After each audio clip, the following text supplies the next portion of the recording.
السلام عليكم ورحمة الله وبركاته. بسم الله ما شاء الله لا يسوق الخير إلا الله. بسم الله ما شاء الله لا يصرف السوء إلا الله. بسم الله ما شاء الله ما كان من نعمة فمن الله. بسم الله ما شاء الله لا يأتي بالحسنات إلا الله. الحمد لله رب العالمين، والصلاة والسلام على سيدنا ومولانا محمد وعلى آله وصحبه أجمعين. قال رب اشرح لي صدري ويسر لي أمري وحلل عقدة من لساني يفقه قولي. رب زدنا علما ورزقنا فهما. اللهم يسر ولا تعسر. ربي تمم بالخير برحمتك يا أرحم الراحمين. قال الله سبحانه وتعالى في القرآن العظيم: أعوذ بالله من الشيطان الرجيم. سبحان الذي أسرى بعبده ليلا من المسجد الحرام إلى المسجد الأقصى الذي باركنا حوله لنريه من آياتنا إنه هو السميع البصير. صدق الله العظيم. Alhamdulillah, syukur kita kehadrat Allah Subhanahu wa taala dengan limpah kurniaan Allah dan taufiknya dapat sama-sama kita menunaikan sembahyang maghrib secara berjamaah dan dapat kita berada di dalam majlis ilmu pada malam ini. Alhamdulillah. Itu adalah satu anugerah yang diberi oleh Allah Subhanahu wa taala. Mudah-mudahan apa yang kita korbankan masa kita, tenaga kita berada di dalam majlis ilmu, mudah-mudahan kita dinilai oleh Allah Subhanahu wa taala insya-Allah. Tuan-tuan hadirin yang dikasihi Allah Subhanahu wa taala, insya-Allah pada malam ini saya nak cerita satu cerita mengenai kisah perjalanan Nabi sallallahu alaihi wasallam. Bagaimana berlaku kepada baginda Nabi sallallahu alaihi wasallam diperjalankan oleh Allah daripada Masjidil Haram kepada Masjidil Aqsa. Seperti mana Allah Taala sebut dalam Al-Quranul Karim, ayat yang awal-awal kita dengar tadi, Subhanalladzi asra bi'abdihi laylan minal masjidil haram ilal masjidil aqsa من المسجد الحرام إلى المسجد الأقصى الذي باركنا حوله سبحان الذي أسرى بعبده ليلا من المسجد الحرام إلى المسجد الأقصى الذي باركنا حوله لنريه من آياتنا إنه هو السميع البصير. صدق الله العظيم. Allah Ta'ala sebut dalam Al-Quranul Karim seperti kata Allah, Maha Suci Allah, Allah yang memperjalankan hambanya, yakni baginda Nabi kita sallallahu alaihi wasallam berjalan daripada mana? Berjalan bermula daripada Masjidil Haram kepada Masjid Al-Aqsa. Hadirin yang dikasihi Allah Subhanahu wa taala, insya-Allah kita ambil kupasan cerita ini dalam kitab Kifayatul Muhtaj yang ditulis, yang dikarang oleh Syekh Daud Al-Fatani. Mudah-mudahan cerita ini mungkin tak akan sampai di Masjid Al-Aqsa pada malam ini. Mungkin sampai saja Masjid Al-Irsyad sahaja. Tak sempat sampai Masjid Al-Aqsa kerana cerita peristiwa sangat panjang. Sebab itu kalau saya baca kitab Isra' dan Mi'raj ini paling kurang 1 minggu baru habis cerita dia. Nabi naik ke langit, turun ke bumi. Ini cerita Isra' dan Mi'raj yang diceritakan oleh ulama kita daripada Fatani, Syekh Daud Al-Fatani.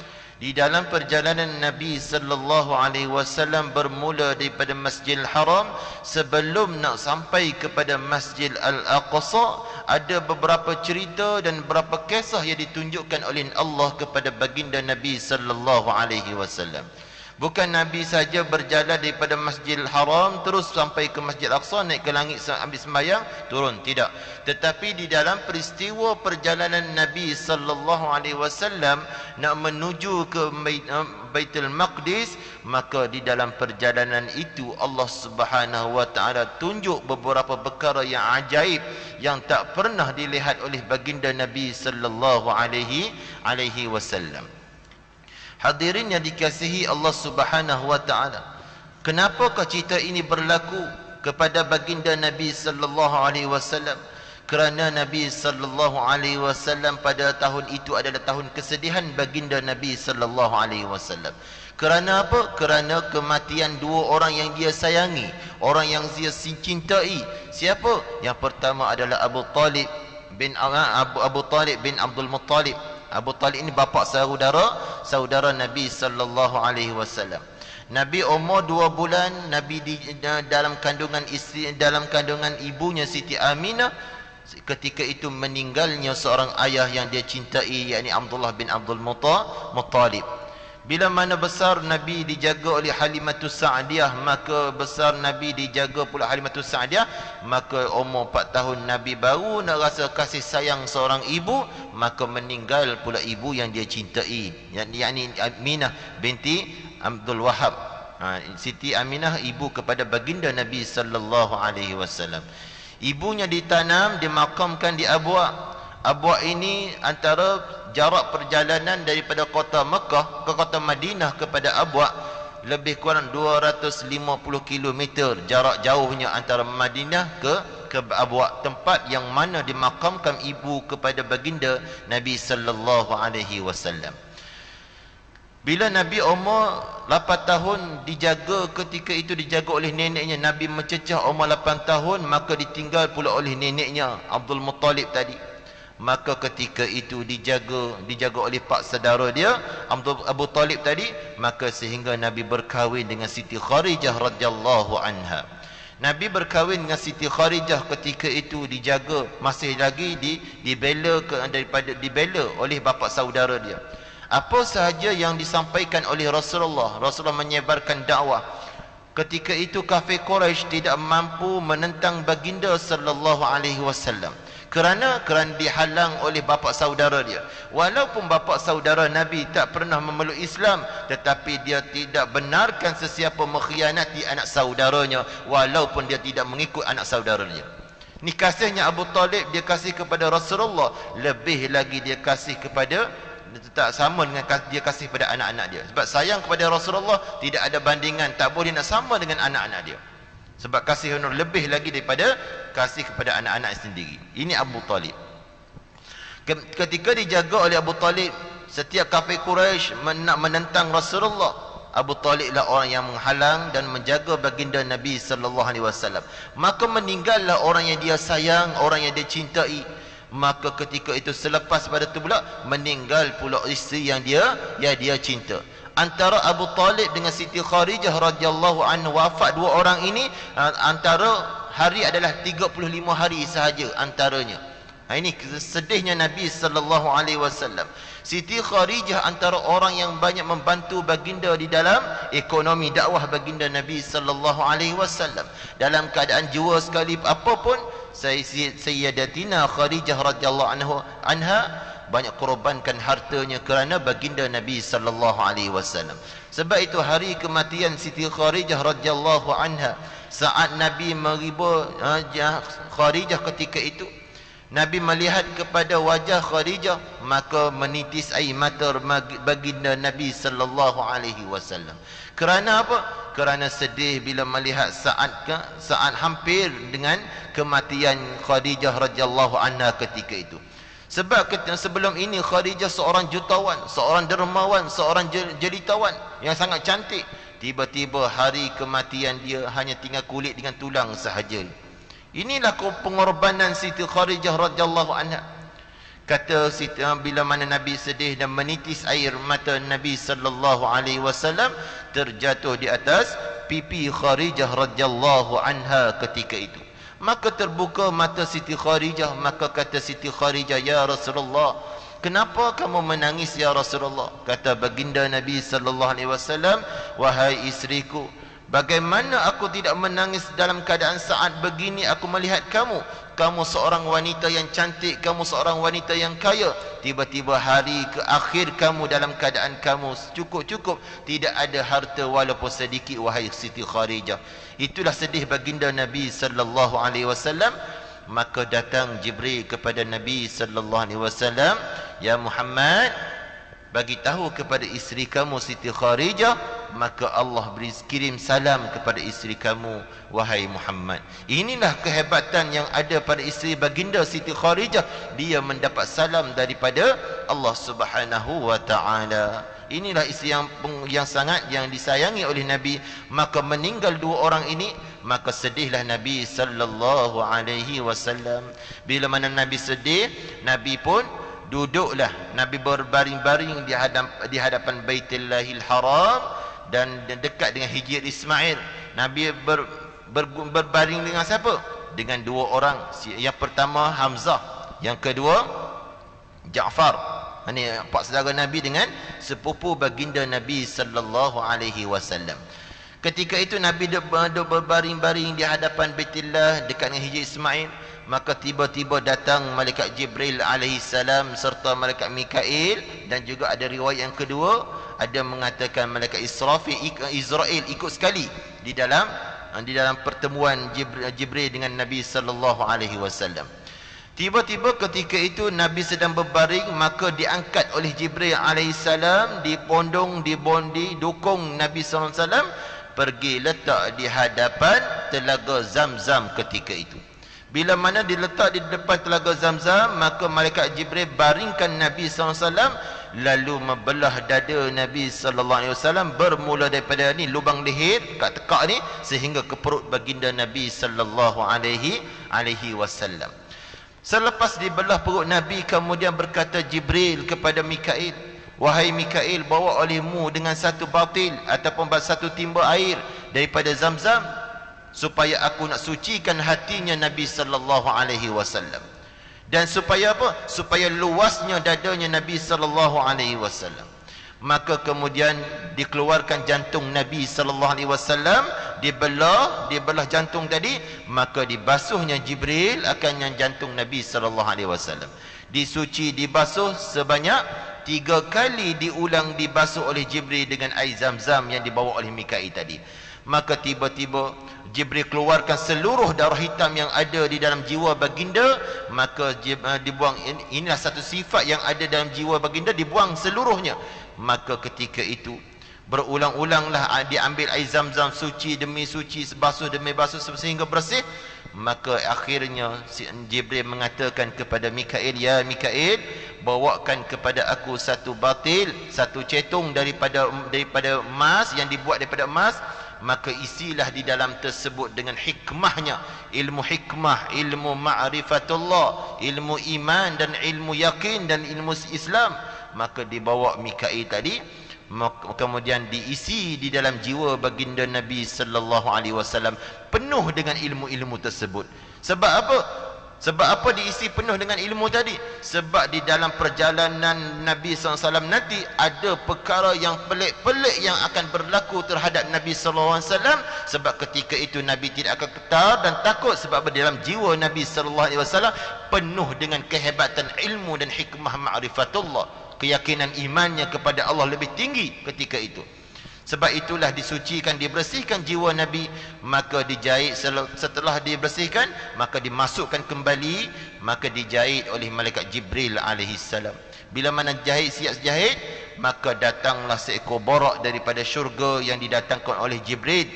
Borak ini adalah seekor binatang yang berwarna putih, dan dia besar sikit daripada himar, dan dia kecil sikit daripada baral. Baral ni antara kacukan himar jantan dan bersatu dengan kuda betina, maka lahir binatang anak tadi, jadilah seekor baral. Binatang borak ini adalah yang berwarna putih, didatangkan di dalam syurga. Sedang ada pelana di atas borak tadi. Pelana itu dibuat daripada lu'lu' wal marjan, permata-permata yang ada dalam syurga. Dan di borak itu juga ada satu tali kengkang yang ada pada mulut borak, seperti mana kita tengok kuda, dia ada tali kengkang di mulut dia. Begitulah borak yang dibawa oleh Jibril alaihissalam untuk berjalan dengan Nabi sallallahu alaihi wasallam. Maka ketika itu mulalah yang pertama berjalan Nabi serta Jibril dan Mikail. Jibril alaihissalam duduk di sebelah kanan Nabi, dan malaikat Mikail berada di sebelah kiri Nabi sallallahu alaihi wasallam. Malaikat Jibril sedang pegang pelana yang diduduki oleh Nabi, dan malaikat Mikail sedang pegang tali kengkang yang ada pada mulut borak tadi. Sebelum Nabi SAW nak pijak, nak naik di atas borak tadi, ketika mana Nabi nak pijak di atas pelana tadi, maka borak meliarkan diri dia, tidak duduk diam, ke sana ke sini, ke mari, ke belakang, ke depan, seolah-olah dia tak bagi baginda Nabi SAW naik di atas diri dia. Ketika itu bila mana Jibril melihat keadaan borak tadi, maka Jibril ambil tangan letak di atas leher yang borak tadi. Maka Jibril kata kepada borak, tiadakah engkau malu hai borak? Tidakkah kamu malu hai borak? Demi Allah, malaikat Jibril bersumpah, tiada seorang pernah menunggang atas belakang engkau pada hari ini yang terlebih mulia daripada di sisi Allah Subhanahu wa taala. Tidak pernah ada makhluk yang akan duduk di atas kamu ini kecuali orang yang sangat besar, sangat mulia di sisi Allah Subhanahu wa taala. Bila mana Jibril kata kepada Borak, tiba-tiba Borak mendengar perkataan Jibril tadi, maka Borak penuh dengan tubuhnya dengan peluh. Kerana apa? Kerana malu kepada baginda Nabi sallallahu alaihi wasallam. Borak tiba-tiba dia malu dengan Rasulullah, sebab dia baru tahu itu adalah Rasulullah, kekasih Allah Subhanahu wa taala. Lalu dia merendahkan diri hingga naiklah Nabi sallallahu alaihi wasallam di atas dia atau Borak tadi. Maka Borak ini seekor binatang, telinga tak pernah duduk diam. Telinga dia selalu bergerak-gerak seperti mana telinga gajah. Ni Borak, dia bergerak-gerak telinga kiri kanan dia. Borak ini dia ada mempunyai dua sayap di celah paha dia. Sayap yang dijadikan oleh Allah kepada seekor borak ini bukan untuk terbang, tetapi untuk membantu kekuatan perjalanan borak tadi. Sebab itu satu langkah yang dilangkah oleh borak sejauh mata memandang, tak dapat dilihat dengan mata kasar. Satu langkah sahaja borak melangkah sehingga sejauh mata memandang tak dapat dilihat. Ini kekuatan yang ada pada seekor borak tadi. Lalu Nabi naik dengan atas borak tadi, maka berjalanlah serta Jibril, Mikail tadi. Borak sampai satu bukit, dia akan melintasi satu bukit. Dia sampai di bukit tadi, tangan kanan duduk di atas bukit, kaki kiri dia panjangkan, kaki kanan, kaki belakang dia dipanjangkan.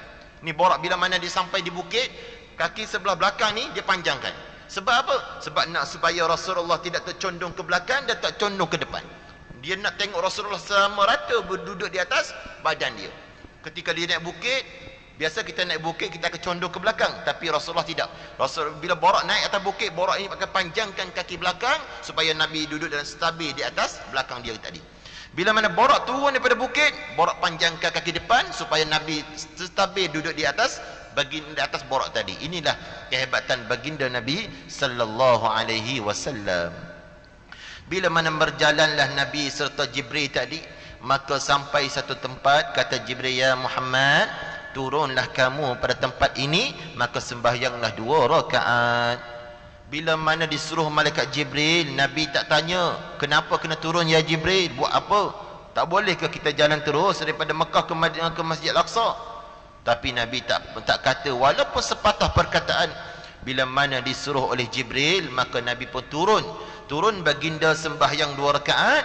Maka Nabi naik kembali di atas Borak tadi, maka mula berjalan melangkah Borak tadi, satu langkah yang dilangkah oleh Borak sehingga sejauh mata memandang Borak melangkah, satu langkah sahaja. Maka ketika itu Jibril pun tanya kepada baginda Nabi sallallahu alaihi wasallam, ya Muhammad, adakah tuan hamba tahu tempat sembahyang tadi?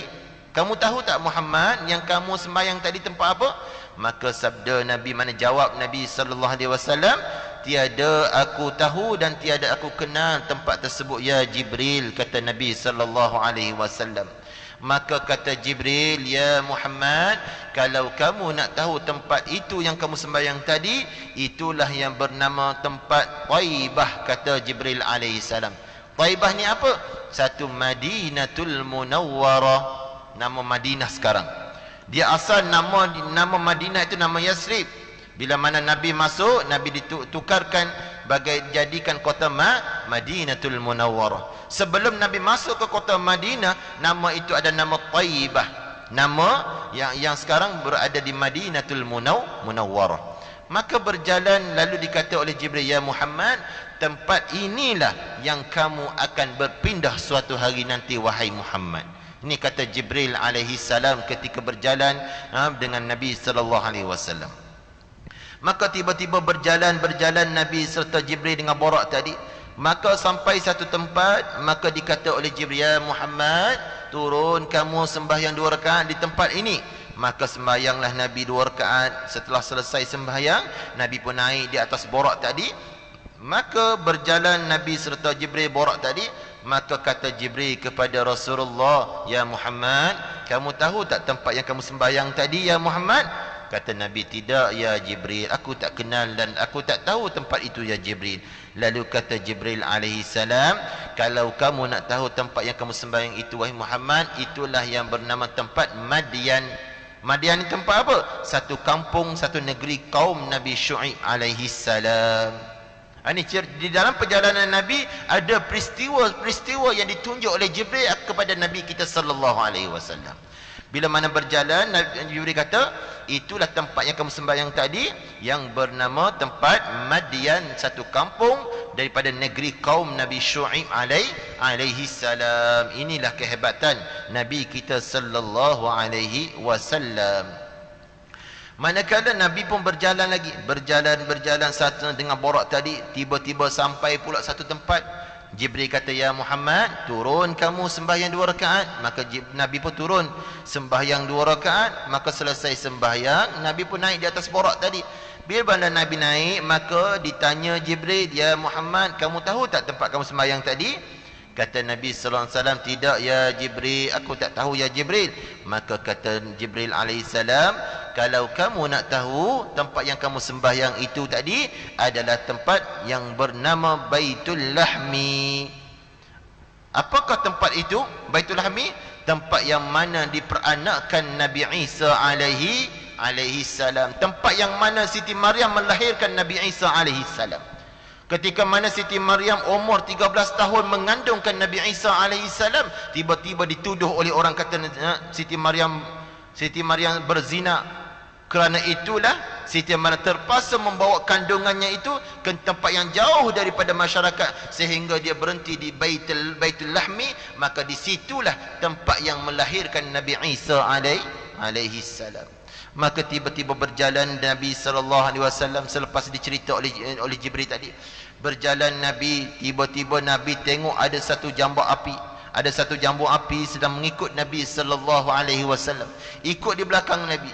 Nabi pun setiap kali Nabi sekejap, Nabi pusing ke belakang tengok, sekejap Nabi tengok, sekejap Nabi tengok. Nabi hairan benda apa yang sedang mengikut dia. Nabi bukan takut, sebab ketika itu tidak ada perasaan takut di dalam jiwa Nabi, kerana di dalam jiwa Nabi penuh dengan ketakwaan dan keteguhan agama iman diberi oleh Allah Subhanahu wa taala. Nabi tengok disebabkan Nabi rasa heran, kenapa benda ni ikut dia. Yang jambu api itu adalah seekor jin ifrit yang mengikut Nabi sallallahu alaihi wasallam. Jin ifrit itu ikut kenapa? Dia mengajarkan satu kepada Nabi SAW, bagaimana nak menghapuskan jin ifrit ini, nak bakar dia bagaimana cara. Ini malaikat Jibril ajar kepada Rasulullah, ya Muhammad, nak tak aku ajar beberapa kalimah kepada kamu, kalau kamu baca kalimah ini, maka dia akan tersungkur dan akan hancur jambu api tadi. Ini kata Jibril alaihissalam. Ya, boleh ya Jibril, ajarlah kepadaku ya Jibril. Lalu kata Jibril membaca doa ini. Kau boleh tuan hafallah doa ini. Kalau ada orang yang dirasuk oleh iblis ataupun jin yang dimasuk dalam jiwa manusia, baca doa ini, tiup kat telinga, insya-Allah dia akan keluar daripada badan dia. Dia akan lari, dia akan hancur dalam badan manusia yang dia rasuk tadi. Kalau dia tak keluar, kita yang keluar dulu. Kita yang keluar dulu. Jangan kita keluar, biar dia keluar. Ni tiup dia tak keluar, kita pula keluar. Apalah jin ni duduklah aku nak balik, lagi senang.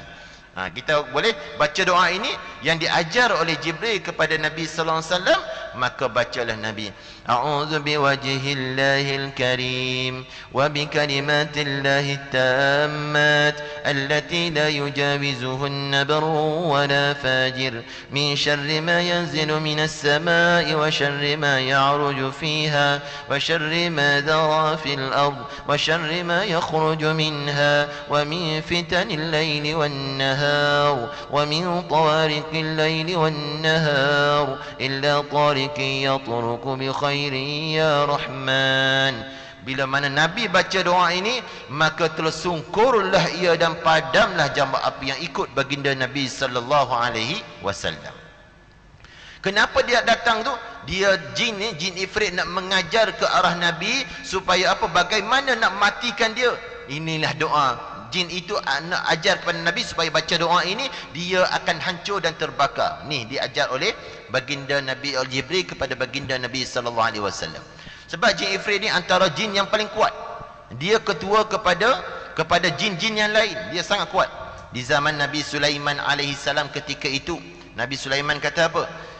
Qala ya ayyuhal mala'u ayyukum ya'tini bi'arshiha qabla an ya'tuni muslimin. Nabi Sulaiman tanya, wahai pengawai-pengawaiku yang ada ni, siapa yang ada di antara kamu boleh membawa kepadaku singgah sana yang ada di Ratu Balqis itu, boleh pindahkan istana dia letak di hadapan aku. Kata Nabi Sulaiman alaihissalam, sebelum dia datang menghadap aku, sebelum dia berserah diri untuk memeluk Islam. Nabi Sulaiman tanya. Lalu jin ifrit bangun.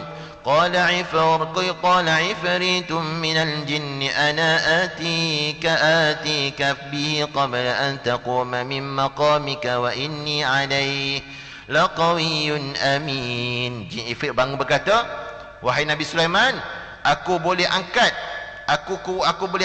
istana Ratu Balqis itu letak di hadapan kamu. Sebelum kamu bangun pada tempat kamu, sudah ada istana di hadapan kamu.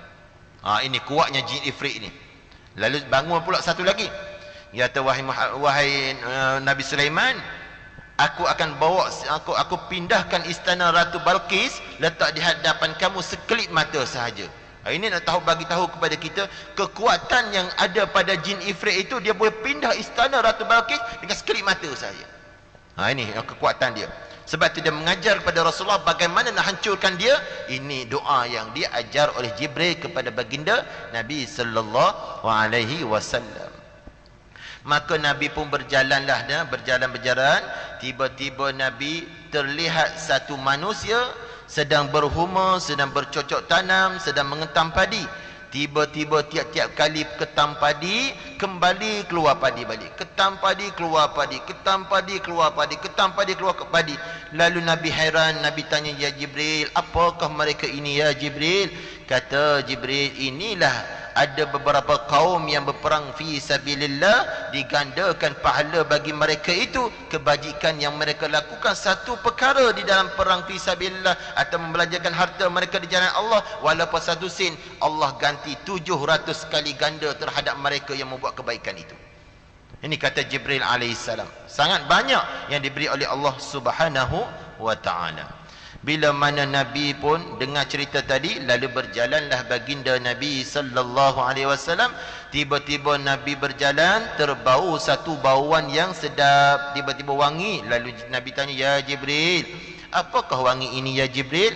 Kata Jibril, inilah yang tempat tuan hamba lalu itu adalah tempat makam Masyitah.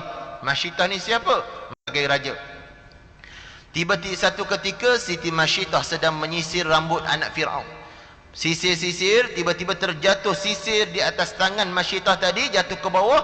Maka terkeluar perkataan Masyitah, Bismillah ta'isa Fir'aun, dengan nama Allah binasalah Fir'aun. Ini perkataan yang keluar daripada mulut Masyitah, dengan nama Allah binasalah Fir'aun. Ada riwayat yang lain mengatakan Masyitah sebut ta'isa man kafara billah, binasalah mereka yang telah kufur terhadap Allah Subhanahu wa taala. Ini perkataan Masyitah. Tiba-tiba anak yang duduk di hadapan Masyitah tadi tanya, adakah bagi kamu Tuhan selain pada bapakku? Kamu ada Tuhan lagi kepada bapakku? Lalu tak kata Masyitah, bahkan ya, tetapi ia Tuhan engkau dan Tuhan bapa engkau, Tuhan aku, Tuhan engkau dan Tuhan bapa engkau juga. Tengok kata Masyidah dengan tegas je ketika itu. Maka berkata anak Fir'aun, adakah redha engkau? Kalau adakah kamu suka kalau aku cerita ini kepada bapa aku? Kata anak Fir'aun tadi. Lalu Masyidah kata, ya silakan, ceritalah, kamu cerita apa yang anda katakan pada bapa kamu. Lalu anak dia pun pergilah ia mengkhabarkan kepada bapaknya, yakni Fir'aun laknatullah. Maka dicerita, tiba-tiba dipanggil, Fir'aun panggil Masyidah datang menghadap. Bila menghadap, Fir'aun tanya, adakah bagimu Tuhan yang lain daripada aku, wahai Masyidah? Kata Fir'aun. Lalu Masyidah kata apa? Ya, bahkan tetapi Tuhanku dan Tuhan kamu itu adalah Allah Subhanahu wa ta'ala. Ini perkataan Masyidah terhadap Fir'aun. Manakala Fir'aun mendengar ucapan perkataan Masyidah tadi, merah muka Fir'aun nak marah pada Masyidah. Lalu dia panggil suami dia. Suami dia juga adalah orang yang kerja dalam istana tersebut, orang menteri Fir'aun.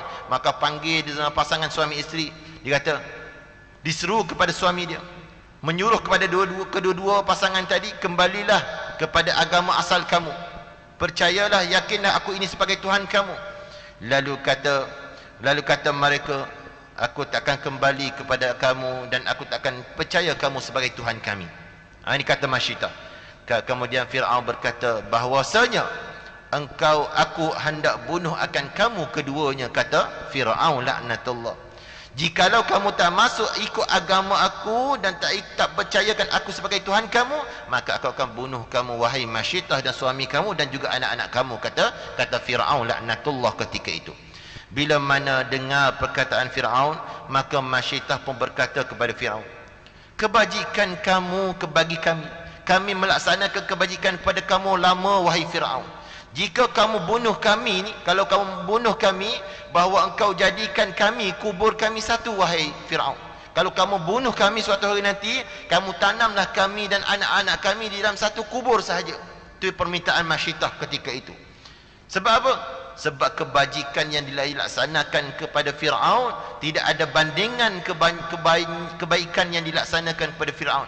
Maka dengan permintaan itu Fir'aun terima permintaan Masyidah. Maka bila mana mati, maka ditanam satu kubur Masyidah, anak-anaknya dan juga suaminya ditanam satu kubur. Maka ketika itu disuruh oleh Fir'aun kepada tentera, ya wahai tenteraku, bawalah satu kawah tembaga dan dipanaskan dan diisikan dalam air di dalam tersebut, maka diletak di atas api. Maka ketika itu orang yang pertama dijatuhkan di dalam kawah, yakni suami kepada Masyidah ketika itu. Tolak suami jatuh, meninggal suami ketika itu. Lalu dia ambil anak perempuan Masyidah pula, anak sulung, maka ditolak jatuh ke dalam. Fir'aun bila mana melihat anak yang ada di atas dukung Masyidah tadi, maka Fir'aun pilih ambil anak terlebih dahulu sebelum ambil Masyidah. Kenapa? Sebab dia tahu wanita ini akan kalah dengan anak kecil. Bila mana anak kecil dia tak sanggup buat apa sahaja demi nak selamatkan anak dia tadi. Ketika itu anak sedang menyusu, tiba-tiba tentera nak ambil anak dia, dia pegang balik, pegang dan mengambil anak dia dalam keadaan syafaqah, dalam kasih sayang pegangan dia tadi. Maka ketika itu dia tercita, dia ada mencita-cita dalam jiwa dia nak kembali kepada agama Fir'aun tadi. Sehingga dia rasa ada terdetik dalam jiwa dia nak kembali kepada agama Fir'aun dan nak mengakukan Fir'aun sebagai Tuhan dia. Sampai tahap tu sekali kerana apa? Kerana sayang kepada anak yang ada di atas dukung tadi. Inilah pengorbanan seorang wanita, sayangnya kepada anak, sayangnya kepada baby yang dia kandung tadi, yang dia dukung tadi. Maka ketika itu ditakdirkan Allah, dia pun ditakdirkan Allah, anak yang ada di atas dukung Masyidah tadi berkata, hei ibuku, jatuhkan dirimu ke dalam kawah ini, hei ibuku. Jangan kamu tertangguh-tangguh, wahai ibuku, daripada menjatuh diri daripada dalam tersebut. Maka bahawa engkau sekarang ini berada di atas landasan agama yang benar, wahai ibuku. Bila mana Masyidah mendengar perkataan anak yang sedang berada menyusu di dada tadi, maka Masyidah terus terjun di dalam kawah panas tadi dengan anak-anak, terus meninggal. Lalu dimakamkan satu kubur Masyidah tadi. Sebab itu Rasulullah berjalan, tiba-tiba bauan yang sedap dan harum ketika itu. Inilah kata Jibril tempat yang mana Masyidah, anak-anak dan suaminya ditanam di dalam satu kubur, kata Jibril. Sebab itu ada 10 kanak-kanak yang bercakap di usia kecil. Kata Imam As-Suyuti rahimahullahu ta'ala, ada 10 kanak-kanak berkata-kata saat kecil. Kata Imam Suyuti, takallama fil mahdin nabiyyu Muhammadun wa Yahya wa Isa wal Khalil wa Maryam wa mubarri Jurayjin thumma shahidu Yusufa wa tiflun ladal ukhdud yarwihi Muslimu وماشطة في عهد فرعون طفلها وفي زمن الهادي المبارك يختم. 10 kanak-kanak bercakap di usia kecil. Yang pertama siapa? Nabi kita sallallahu alaihi wasallam. Nabi keluar daripada perut ibu dia Siti Aminah, Nabi bersin. Lalu Nabi sebut alhamdulillah. Bila mana Nabi sebut alhamdulillah, seluruh para malaikat menjawab yarhamukallah. Sebab itu orang yang bersin sunat kita menjawab yarhamukallah. Ada riwayat yang kedua mengatakan saat Nabi keluar daripada perut dia, perut Siti Aminah, Nabi sebut Allahu akbar kabira walhamdulillahi katsira wa subhanallahi bukratan wa asila. Cerita ini, riwayat ini dicerita oleh Halimatus Sa'diyah. Halimatus Sa'diyah mengatakan ketika Nabi SAW akhir hari yang terakhir dia menyusu daripada Halimatus Sa'diyah, dia dengar ucapan dari keluar daripada mulut Nabi SAW, sebut Allahu akbar kabira walhamdulillahi katsira wa subhanallahi bukratan wa asila. Ini perkataan Nabi SAW. Yang kedua, Nabi Yahya alaihi salam. Kisah Nabi Yahya menjadi saksi kepada Nabi Isa alaihi salam. Sedangkan umur Nabi Yahya ketika itu setahun 2 bulan sahaja. Mana 13 bulan umur Nabi Yahya, dia berkata di hadapan Nabi Isa, asyhadu annaka abdullahi wa rasulih. Ini persaksian Nabi Yahya kepada Nabi Isa alaihi salam. Dan yang ketiga adalah Nabi Isa alaihi salam sendiri. Nabi Isa alaihissalam bila mana keluar sahaja dia dalam perut ibu dia, dalam kandungan ibu dia, lalu dia berkata, qala inni abdullah atani alkitaba wa ja'alani nabiyya. Dia kata, sesungguhnya aku ini hamba Allah. Ini kata Nabi Isa alaihissalam. Tengok, aku ini hamba Allah, dia berikan kitab kepadaku dan dijadikan aku nabi. Ini Nabi Isa alaihissalam. Lalu ada ayat lagi sebut, wa ja'alani mubarakan aynama kuntu wa awsani bis salati waz zakati ma dumtu hayya wa barran bi walidati wa lam yaj'alni jabbaran syaqiyya. Ayat ini Nabi Isa baca seketika dia keluar daripada perut ibu dia. Inilah ayat yang dibaca oleh Nabi Isa alaihissalam. Orang yang keempat yang bercakap di usia kecil siapa? Nabi Ibrahim alaihi salam. Nabi Ibrahim keluar saja dalam perut ibu dia, lalu bangun berdiri dengan 2 kaki dia. Lalu dia kata apa? La ilaha illallah wahdahu la syarika lah, lahul mulku wa lahul hamdu lillah alladhi hadana. Ini perkataan Nabi Ibrahim. Tiba-tiba seluruh suara makhluk dengar suara Nabi Ibrahim alaihi salam ketika itu. Tuan-tuan dikasihi Allah, bayangkan tuan-tuan, kalau ada di zaman kita lahir-lahir bangun berdiri tuan-tuan, doktor lari tak jumpa pintu hospital, redah pecah habis pintu hospital. Kenapa takut?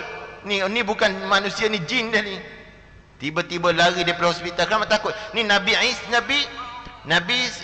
Ibrahim alaihissalam tiba-tiba bangun berdiri dan mengucap kalimat ini. Tuan-tuan dikasihi Allah, kita dengar azan sekejap dan kita sambung sikit insya-Allah. Yang keempat adalah Nabi Ibrahim alaihissalam. Yang kelima adalah Maryam binti Imran alaihissalam, yakni ibu kepada Nabi Isa alaihissalam. Kisah dia bagaimana? Siti Maryam ketika itu berada di dalam satu bilik yang dijaga oleh Nabi Zakaria. Maka Nabi Zakaria buka pintu bilik dan melihat ada buah-buahan penuh dalam bilik yang diduduki oleh Siti Maryam ketika itu. Lalu ditanya oleh Nabi Zakaria, Ketika Nabi Zakaria tanya dia, Siti Maryam ketika itu umur dia hanya setahun 6 bulan sahaja. Maka Nabi Zakaria tanya, wahai Maryam, daripada mana kamu dapat buah-buahan ini, sedangkan buah yang ada dalam bilik kamu ini bukan pada musim dia? Daripada mana kamu dapat buah tersebut? Maka kata Siti Maryam, huwa min indillah, inna Allah yarzuqu man yasha'u bighairi hisab. Ni kata Siti Maryam kepada Nabi Isa dan kepada Nabi Zakaria yang menjaga dia ketika itu. Maka rezeki ini datang daripada Allah Subhanahu wa taala. Orang yang keenam bercakap di usia kecil, ini Syahid Juraish, seorang pemuda yang didoakan oleh ibunya supaya anaknya difitnah oleh seorang wanita, seorang pelacur. Maka kata ibunya, wahai Tuhanku, kamu fitnahkan anak aku dengan seorang wanita pelacur, wahai Tuhanku. Maka ditakdirkan Allah makbulkan doa tersebut. Maka Juraish dituduh sebagai orang yang berzina dengan seorang wanita. Tiba-tiba ketika itu, lalu semua orang benci kepada Juraish, orang pemuda yang suka beribadat. Tiba-tiba datang wanita ini mengaku bawa anak, ini anak Juraish, kata mereka, kata orang wanita tadi. Lalu Juraish kata, kalau betul itu anak aku dengan kamu, kamu tanyalah anak yang ada di atas dukung kamu itu, wahai wanita. Tiba-tiba ditakdirkan Allah, budak itu pun berkata, aku bukan anak Juraish, aku anak gembala kambing yang ada di sebelah bukit sana. Ini antara baby-baby yang bercakap di usia kecil. Tuan-tuan yang dikasihi Allah Subhanahu wa taala, ini antara cerita-cerita tentang perjalanan Nabi sallallahu alaihi wasallam. Sebab tu nak cerita tentang Isra dan Mi'raj, panjang cerita tuan-tuan. Takkan habis dengan cerita Isra Mi'raj. Hanya biasa orang cerita Nabi berjalan daripada Mekah ke Masjid Al-Aqsa, lalu Nabi naik ke langit, ambil sembahyang, turun. Nabi SAW, apa maksud Isra? Isra ni diperjalankan daripada Mekah ke Baitul Maqdis. Apa maksud Mi'raj? Mi'raj daripada Masjid Al-Aqsa naik ke langit sehingga Sidratul Muntaha. Sidratul Muntaha tempat apa? Tempat sepadan antara atas dengan bawah. Malaikat Jibril sampai saja dengan Nabi di situ. Dia kata, wahai Muhammad, naiklah kamu di atas, aku tak boleh ikut kamu, wahai Muhammad. Ini sahaja perantaraan aku dengan kamu masa ini. Kalau aku naik juga, wahai Muhammad, aku akan hancur dan terbakar di sini, wahai Muhammad. Ini sepadan, Sidratul Muntaha ini sepadan antara, kalau malaikat yang ada di bawah tak boleh naik ke atas, malaikat yang atas tak boleh turun ke bawah. Ini malaikat, ini dinamakan Sidratul Muntaha, antara sepadan yang Nabi naik bermunajat kepada Allah untuk menerima sembahyang 50 waktu. Akhirnya Allah beri kepada kita 5 waktu sahaja. Tetapi walaupun 5 waktu, asalnya 50 waktu, Allah tetap beri pahala sama seperti mana 50 waktu kita sembahyang. Sebab Nabi sampai di Masjid Al-Aqsa, Nabi hanya letak borak, Jibril letak borak di tepi Masjid Al-Aqsa, lalu Nabi naik ke langit. Bukan Nabi naik dengan borak, tapi Nabi naik di atas langit dengan yang diturunkan satu tangga oleh Allah daripada langit pertama. Allah jadikan tangga tersebut daripada lu'lu' wal marjan. Maka pijak Nabi di atas tangga dengan Jibril, maka sampai Nabi di langit pertama. Sampai langit pertama, Nabi tengok dilihatkan oleh Allah peristiwa langit pertama pula. Berapa banyak peristiwa di situ. Selepas habis tengok, lalu Allah Ta'ala turun pula satu tangga yang kedua, naik sampai langit ketiga. Begitulah peristiwa Isra dan Mi'raj. Sebab tu nak cerita detail Isra Mi'raj ini seminggu tak habis tuan-tuan. Sebab kitab Kifayatul Muhtaj, Syekh Daud Al-Fatani mencerita detail daripada awal sehingga ke akhir. Apakah perjalanan Nabi sallallahu alaihi wasallam? Mudah-mudahan apa yang kita dengar sedikit sebanyak cerita pada malam ini, walaupun ringkas, walaupun separuh cerita, supaya kita mengambil iktibar daripada pengajaran ini. Mudah-mudahan kita sentiasa merindui baginda Nabi sallallahu alaihi wasallam.